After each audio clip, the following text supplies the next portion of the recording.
Audio Jungle.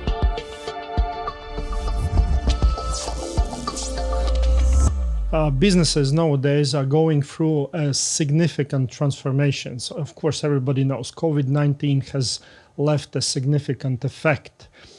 Today, we are organizing as an alumni association in cooperation with students, former students whom we have invited as panelists. We are organizing a podcast to discuss HR matters, basically everything what is really of concern to the businesses. Before we organized this podcast, we invited the alumni of Stockholm School of Economics to send in questions and ask what is particularly of concern, and we've got few. So, and today we are having several panelists. I kindly invited Pārsla Baško, who represents ERDA, strategic consultant for HR company. Pārsla, thank you very much for joining us. Thank you for inviting. All right, and Tomass Barilo, who represents Working Day LV company, recruitment company, and Tomass is CEO of company. Thanks for having me. All right, so let's kick off. Basically, we have several questions which we got for our panelists. And but before I start, I would like to emphasize that what was of surprise that basically approximately half of the questions were very much an inquiry. Please provide us with a crystal ball so that we have an answers to everything. But this is the reason why we are here having these panelists today to understand, are there secret remedies or solutions to really cope with today's environment and the problems and issues. So, Pārsla, let's start with you. Have businesses, what do you think? Have businesses already adopted HR practices so that they can run businesses smoothly, so everything is settled and businesses now will work in normal manner for the future? Definitely not. Definitely not. Meaning what we clearly see when we open any kind of the research page or consultancy page is that there's a lot of focus currently for the businesses to fix the customer experience, which means that everyone realizes the way how consumer behaves or what consumer expects of the company has changed, right? So we have seen a tremendous development in digitalization efforts. A lot of e-stores have been set up, etc., etc. When those customers go home or they go to the office, they become employees, and their expectations are not different from when they behave as consumers. And that is definitely something what we see upcoming as a quite large challenge for all of the businesses, and some of them have started to address it also here. How do you go away from how it was to this new reality? Yeah, people do expect different. They have different expectations. They have different values. Meaning, what we clearly also saw in one of the surveys where we looked into, I think back in May, was that if before COVID-19, employees were quite used to having a proper performance management process, quite clear organizational structure, clear rules. Now everyone has used to be much more flexible, and therefore the expectations towards the employers have also changed. Yes, and what we see from our customers, some of them have already started to address that topic, but changes in the work culture or changes in the values is definitely something which will be now on the rise for quite many organizations. Mm-hmm. Do you see some very straightforward patterns? What do companies do? For instance, they do a plan A, some certain activities, or these are very much different activities which I implement? They are different, but they can be grouped, I should say. There is one group activities which is related to the people who work in the office, because there what we saw during the COVID, everyone was at home doing I don't know how many things at the same time, still to manage the work which needs to be done. And there is a different approach towards the employees who had to be out there, like in stores or in any other customer-related areas where they didn't have this opportunity to be safe. Yeah, and when it comes to those guys who have been now working at home, companies are setting up return to the work policies, and what we see is different scenarios being developed. Companies are looking at how to reduce the contacts between the employees. That, of course, leads to smaller premises which are needed for the offices. So there are quite many also looking actually for smaller offices as we speak. But for the ones who have been out serving the customers or pretty much meeting our everyday needs, there is not such a big change. So from the leadership perspective, the leaders have to start understanding that we will never go back to how it was. Yeah. This is the different situations, and unless you can adopt how you lead, how you make decisions, it's quite unlikely that those companies will be successful in the future.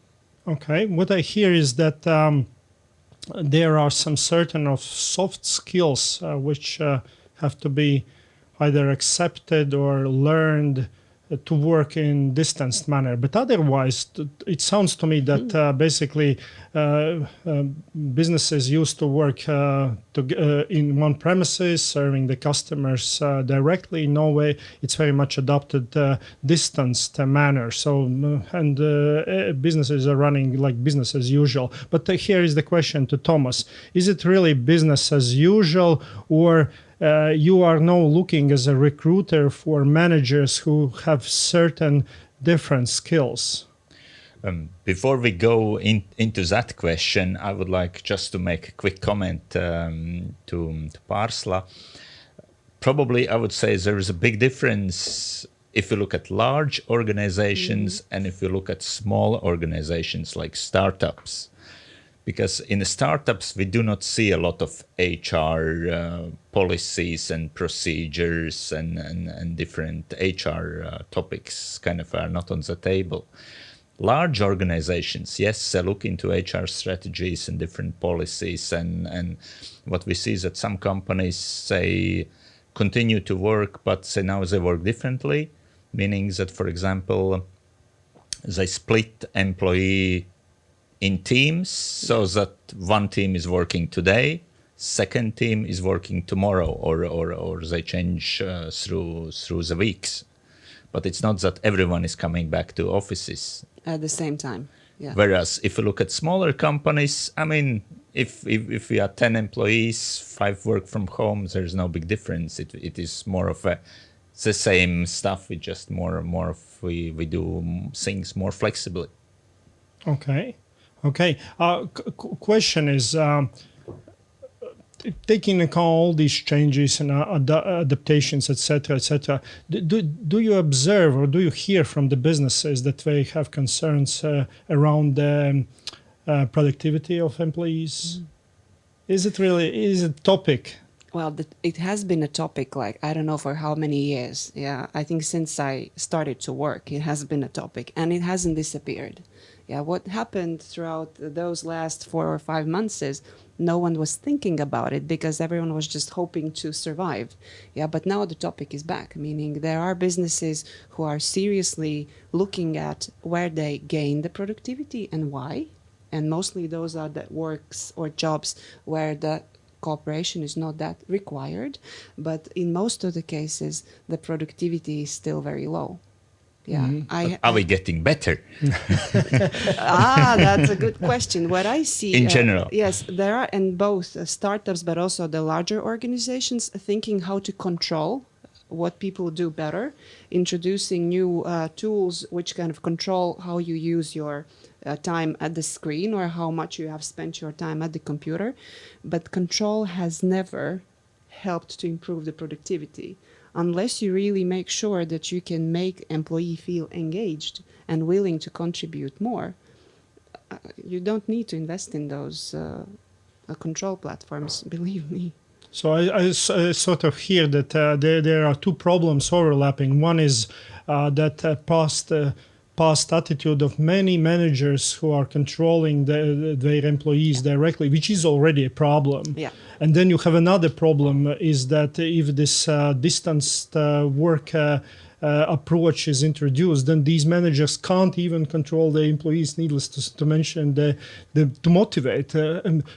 Thomas, I know that you are hiring the managers, HR personnel, and in the past most probably they have there was a requirement that they have a control over their employees and motivation. Isn't this something which is changing in job description? How it's changing? I do not see a big change in job descriptions. Also, if you look at the job ads where we see what companies are looking for, I do not see big changes there. But that concerns me very much. And it should. how the companies can adapt if basically this, for instance, middle management can't control the employees which we're used to.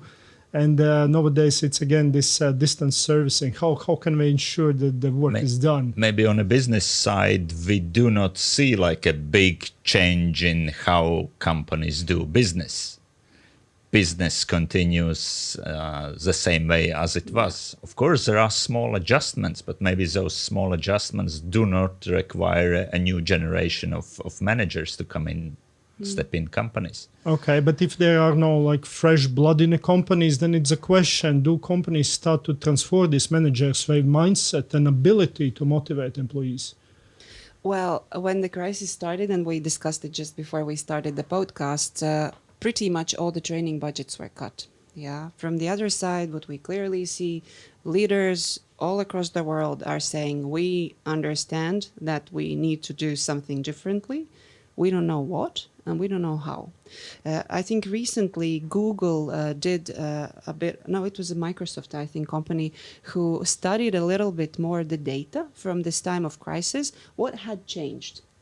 Because they saw very good and nice movements when it comes to the employee engagement, when it comes even to the productivity. So what was the magic, what had happened, as you said, the ball, yeah? And what they clearly saw was that those managers who had invested more time in one-to-ones with employees... Conversations, yes, one-to-one conversations.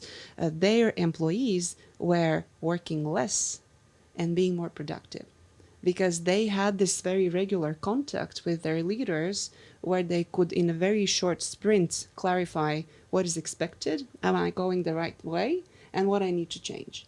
Those who kind of stick to the old, okay, we have the next performance review meeting in 6 months, they pretty much were left alone.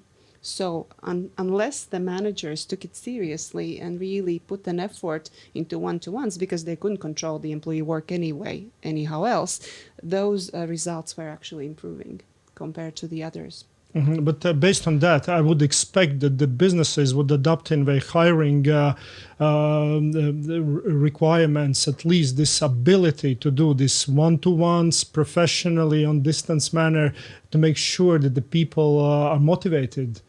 Isn't something that should be there in place? Of course it should be, but if you look back, we have only 3 months behind us, so to speak. And usually when you develop a job description until new employee comes in and starts working, it takes 3 to 4 months. It isn't a very fast process if you look at management positions. Okay, this is something what I see. So it's more of a companies need to adjust using their resources that they have. And then it's a matter how do HR support the management in identifying, do we have the right people in the right roles? Yeah. But based on what I just heard, it's to me it sounds it's actually could be this silver bullet, at least one of them. Taking into account that what's really happening. But actually for today, we also planned one more guest speaker who would tell us more about the mental health, because it's something also what is quite oftenly mentioned in media, as well as talking with HR managers. And a few days ago, we discussed this podcast, and Pārsla, you mentioned this mental health is a big item, especially for higher roles. Is it really the issue, and how to cope with that?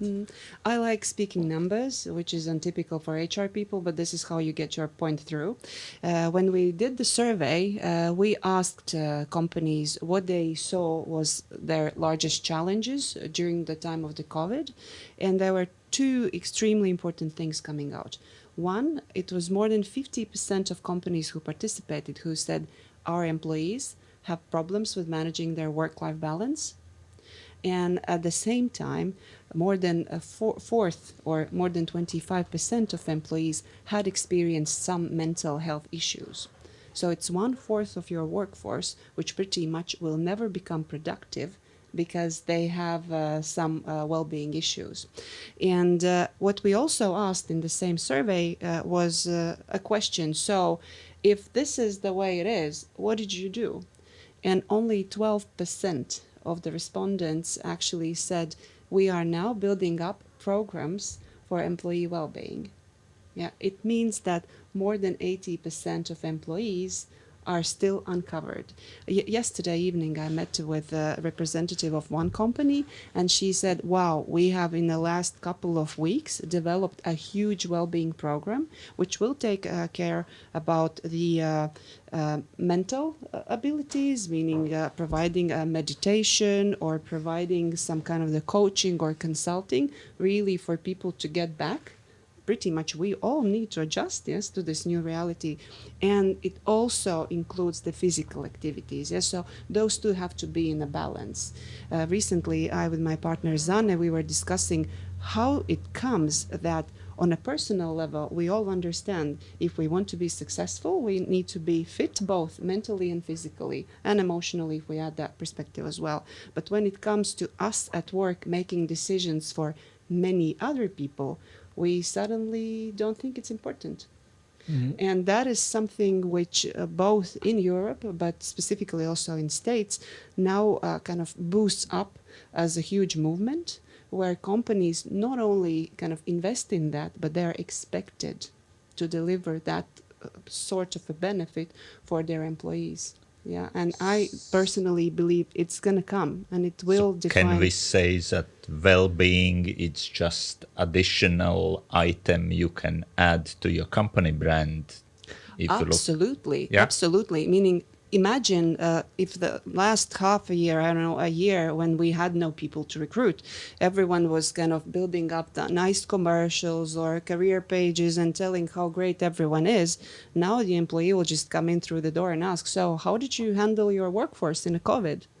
That's it. What's your well-being program? Yeah, or what's your whatever program, yeah. But I believe this Thomas question, it's excellent. You raised the question about basically the culture, the items of belongingness to the company, etc., etc. So it strikes me instantly that that should be definitely also the part of recruitment, how the persons can adapt to these environments, how can they build the cultures within a company. Is it something what you test within the employees when you hire them for businesses?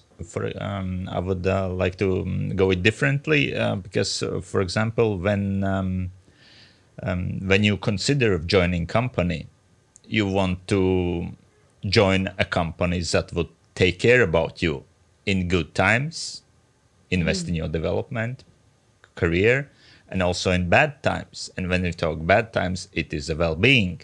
That company takes care about my well-being in the company. Do we have many companies like that? I don't think so. Okay, but this is very much... So it's a kind of a new accent that comes into play. But what you mentioned, this is very much an employee perspective, but at the same time, imagine if you hire the managers, so basically the ones who you expect to be frontiers to work and engage the employees. This is already much complicated situation, isn't that? A normal manager would ask, what is the budget for well-being of my team? An owner probably in some company would say, you as a manager, work it out. Figure out. There is no budget. We have a COVID year. Yes. think it, work it out somehow. Yeah, and Thomas, by the way, actually, you are also very much frontier, seeing how much the companies are currently hiring the employees. What do you see statistically? What happens?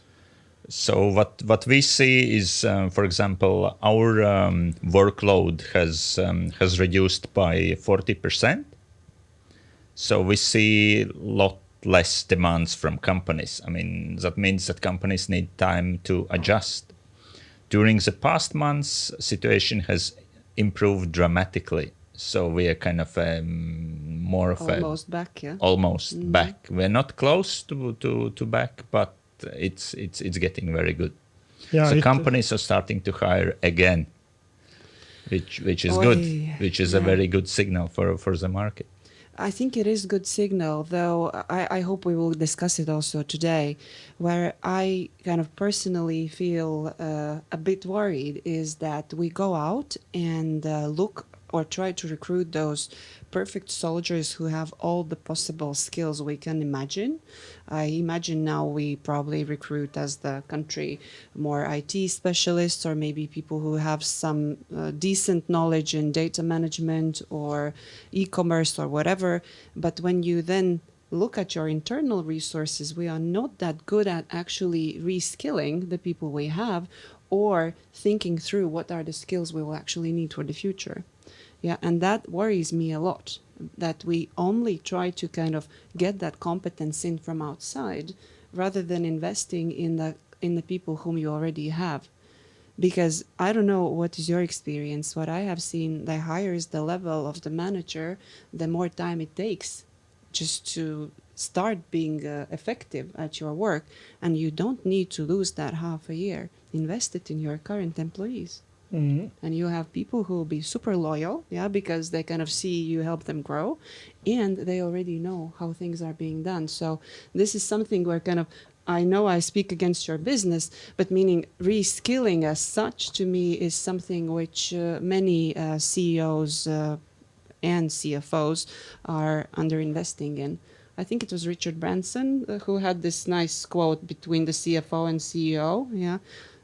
Should we invest and then those guys leave, and then what's going to happen if we don't invest and they stay? And that is the big question we need to ask to ourselves. You mentioned the reskilling as such. Can you mention very practically where do you see this reskilling is most necessary, in which company levels? Maybe what kind of new skills should be there in place? Yeah. I think there are those general trends where we all see world developing, and one part is the digitalization, and that is still too broad, meaning companies are currently working on automation of their processes, thinking through what processes you can actually give away to robots or chatbots or whatever are those solutions. Companies start work much more with the big data, and the same e-commerce is also as a movement itself. And what happens is that in one day the CFO goes like, okay, we're going to have an e-store. Let's go and recruit someone who has that skill. And that is one way how you can get that skill in. Yeah. And those directions like a digitalization, I see they will be developing in all the businesses. I don't know who would be living without it, meaning you can digitalize any part of your operations except maybe very few. And then the other direction where we see, at least from the consultancy perspective, where the reskilling is definitely needed is in those soft skills. Yeah. And let it be skills related to decision making. If we expect, or people do expect in the future, that they will be able to make decisions much more independently, so how exactly they're going to do it if they have been told what to do all their life? And that is one very practical skill, what you probably can also recruit, but you can also develop it internally. Yeah. Or project management, meaning I think we see pretty much everywhere people stop working in functions or departments, they work on projects. So how do you work on a project? Yeah, also a very practical thing which you don't need to recruit. You can teach your people, you can kind of, help them to understand how to navigate in that world. So, and I think for the reskilling, sorry, I'm taking most of the time. I probably have a lot to say. The reskilling itself, I would actually split in two parts. What we usually see and where companies invest, like, we have some problems in accounting department. Accountants are not that good with Excel. Let's invest in that.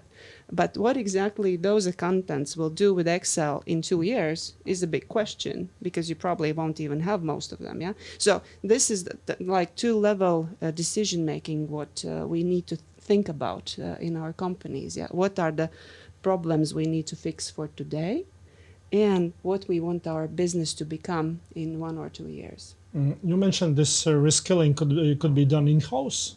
Thomas, can we buy or outsource from you competences, IT competences, digitalization, all these also soft skills to adapt people, to manage the projects, how people adapt, and to ensure these mental health items are in place in organizations? Can you do that? Not really, no. The question here is, if, for example, you consider of reskilling your employees, do you have time for it? It takes 1-2 months to train, then it takes time for people to start practicing it, and after some time you get the level of performance you expect. So maybe there is no time, and then you need that skill tomorrow, and then there is only way you take it from outside. Mm-hmm. But what kind of business decision is it when you need to act tomorrow? Meaning, when it's crisis, I understand, then you need to act immediately. In most of the cases, when you develop something, you do have a plan for a couple of months or maybe even years. What do you think? And then we also look at big companies that have some stable operations that they can plan and forecast. And then we look at smaller companies which very often end up in crisis, and decisions are made like this. Mm-hmm. And the more decisions are made like this, the more they end up in crisis. But it's a survival mode, I would say. Probably. Yes. So it's different companies. I agree with you, Thomas. Yes, let us look also on poll data. As I previously mentioned, we asked a few questions to alumni of Stockholm School of Economics who are in different positions. What's their current stance? And for instance, there was question on a scale from 1 to 5, how would you rate your well-being in a work right now? What we see is that the average, basically the free, we got 33% answers, and the evaluation of 4, it was 66%. So basically, it seems that on average we are doing pretty much fine. It's basically very straightforward. But the figures are a little bit different for the question when we ask when was the bottom of all the problems of pandemic downturn. We see that only 50% agree that it's already passed, but the rest are actually gambling and saying actually we don't have a clue, and most probably these problems are still ahead. So there is a huge uncertainty. Do you also see that in reaction of your customers, Pārsla? Yes, we do. Pretty much, I must say, I think everyone I now work with are preparing for the wave 2. Businesses, really? Yes, businesses doesn't know when it will come. This is a little bit different what Thomas said. And in what way, but everyone has now developed the plan B in case things doesn't go the way how it now looks like they will go. And that is something which, of course, doesn't allow businesses to make those long-term investments or decisions. Yes, we really act more on what is needed today. But definitely those previous 4 months have given their lessons, and from at least HR perspective, but also internal communication perspective, we see that business owners or managers have understood what kind of environment we operate in, where we can have a certain influence, what we can kind of regulate, and where we will need to trust and empower people much more than ever before. Mm-hmm. You mentioned trust. Is it so word. that that's a new reality? We have to train our managers to trust your employees. Do you think it's trainable thing to trust someone? Yes. Yes. You can start practicing it I guess small so, yeah. piece by piece. Yeah. Well, I think what I have seen is a couple of businesses preparing an instruction how you should trust, and that of course is one way how to do it, but definitely it has something to do with the manager ability to let go, but also how much the shareholders or owners want to control things on a very operational level. I have one customer where we now very actively work on setting up a new culture, and that was the first point everyone said: board, you need to let go. Yeah, we know that we can manage. You need to let go, guys. Kind of a trust becomes one of the important things when we look at company culture. So company culture changes, and now the new can we say it's a value that we have to start trusting our employees. I have a bit of issue with the word value because when you go around and ask people, do your business has values? They go like, yeah, those three. On and the you wall. go like, exactly, yeah. So I think for most of the businesses, trust will be somewhere, openness or trust or whatever it is being called. In real life, when you look at the real practices or how the decisions are being made, bye trust, yeah. And You this have is to control. something you have to control, yes, because you can't trust because they'll probably do something wrong, yeah. And this is like this vicious circle most of the businesses go through. So yes, I think you're right, Thomas. It has to start with the board or with the company management, and that trust needs to kind of become like a waterfall, yeah. Escalate down. Escalate. Yeah, actually, I wanted to have this question as the last, as the biggest one, because I did a small experiment. I asked the people around before this podcast, if I'm not mistaken, nearly 20 persons whom I just asked how they see the situation in companies. Do they trust the employees? Aren't they lazy? You know, are they doing the right thing? Do you see their proactiveness? And I somehow felt that the majority were not satisfied. I mean, the managers were in a position that they were really worried, you know, and it's all across the country from different businesses. Of course, it's not statistical, but Thomas, I really enjoyed that you asked this question. It's just my observation, but Pārsla, maybe if you would have to establish a trust index here, what's your observation?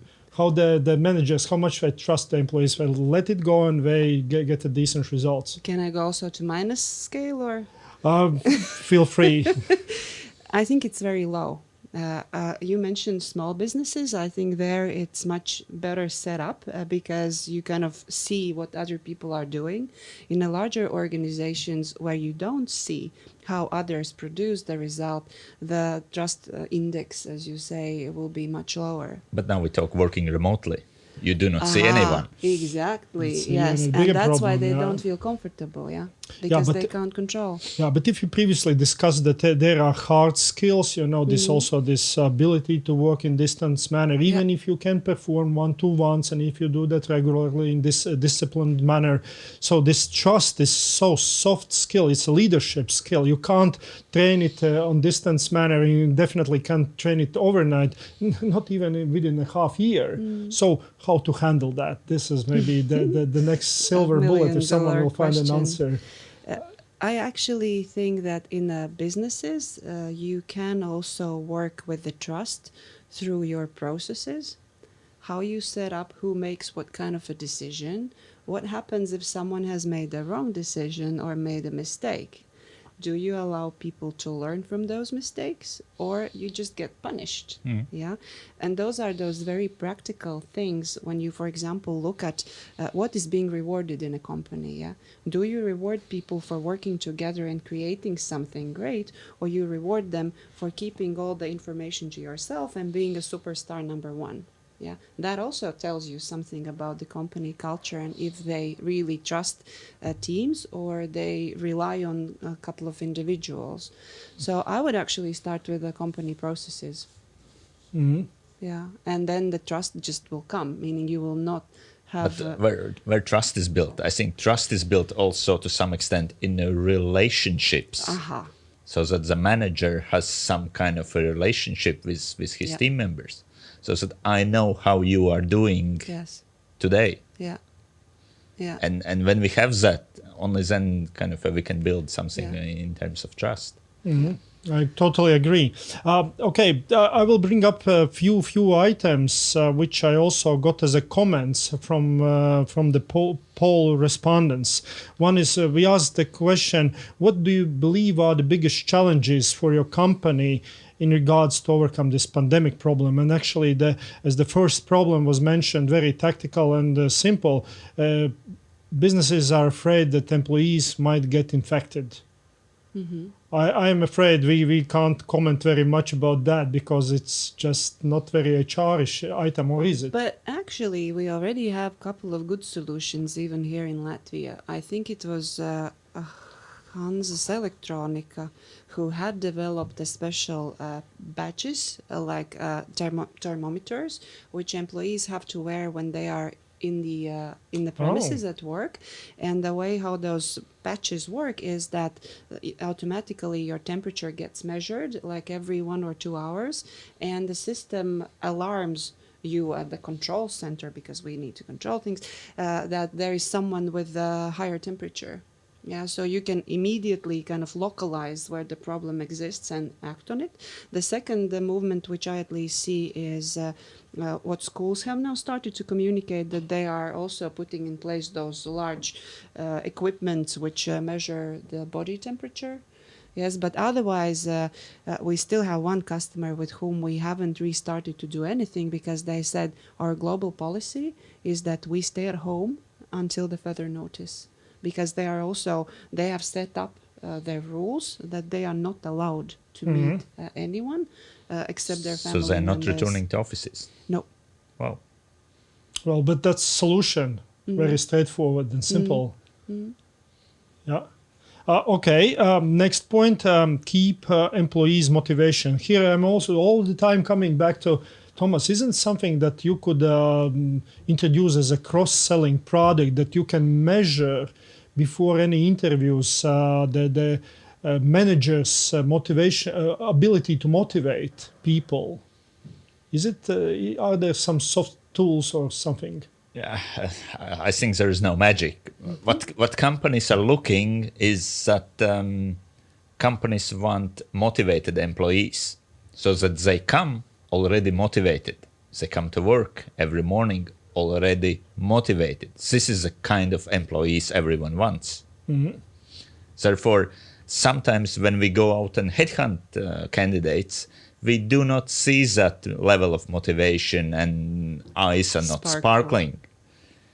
And of course, preference very often is given to a candidate which has this sparkling eye thing. So motivation is like an inner factor that has to be in there when you go to work. Yes, and sorry, sure. I think what also we can discuss is that why after a certain time those eyes stop sparkling, yeah? And that is something that you cannot just push all the responsibility to employee, go home and motivate yourself and then come back, but we also need to see what demotivates them at the office space, yes? And one large factor which influences the motivation of anyone is relationships with others and relationships with your direct manager. Yes. So we go back to those leadership skills which are critical if we want to keep those people with the shining eyes for many years or months. I once heard a fantastic saying that nowadays the greatest skill is to relearn, basically. Isn't something which describes the current situation very brightly? Yeah, I think we all relearned quite quickly in the last couple of months, didn't we? It's hard to say, because I believe you learn from mistakes, of course. First of all, we learn from mistakes. I believe it's also visibly it's hard to judge how the companies are actually performing, both financially, mentally, and from different perspectives. The figures will come, and only then we'll see the results. But Thomas, nevertheless, I have one question. Is very much connected with the comments I'm getting. What will be the future employer's proposition? Because in the past, what I was seeing quite oftenly, I'm now using the standard phrases: will be the best employer, will provide the decent salary, the motivational atmosphere, the competence trainings, etc., etc. What do you think? Won't it change? I will make a following comment. What we have seen during this COVID period is that, for example, we have seen a lot of successful startup companies in relation to fintech. We have seen a lot of companies growing, achieving good results in Latvia and outside Latvia. During this time, we have seen their response is just to fire a lot of employees. and then the kind of the company success story, it turns other way around. It's a way. Now the next time, do I want to join a successful startup company? And a lot of candidates have, can I say, burned abdedzinājušies, yeah? Yeah. Because companies just didn't take care about them. And it's kind of, and now we are back to the strategy and company brand. Mm-hmm. It's about stable environment. But what I have heard is that the propositions still will have some tweaks about not just stable, but also safe environment. Safe is good. All right. If it would have been so safe, we would never become human from monkeys. So having this instability in a way is a part of the DNA, how people develop. Yes, and I think even if it is for the fintech companies which had to make those radical changes, it will be pretty much about their ability to communicate what they did, how they did, and what are their future plans. But I agree with you that they have become much less attractive. I hear the same from our customers. Yeah. Mm-hmm. Yeah. Okay, and as a dessert, maybe to finish our conversation, is just take a deep breath and think about maybe 3 suggestions or 3 tips which you would provide to alumni how to cope with this situation. Wow, that's a question. On one side, I mean, you have to think about, everyone has to think on who I am and what I'm good at. What is the best thing I'm doing, and stick to it. Mm-hmm. Do not change it. Focus on what you are strong at. All right. Pārsla? This one will be hard to beat.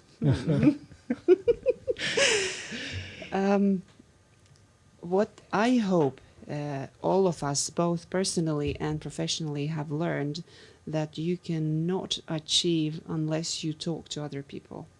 And that goes both in a family where we suddenly saw our kids and husbands and wives like so much as never before, but also at work where we didn't have a chance to see our colleagues.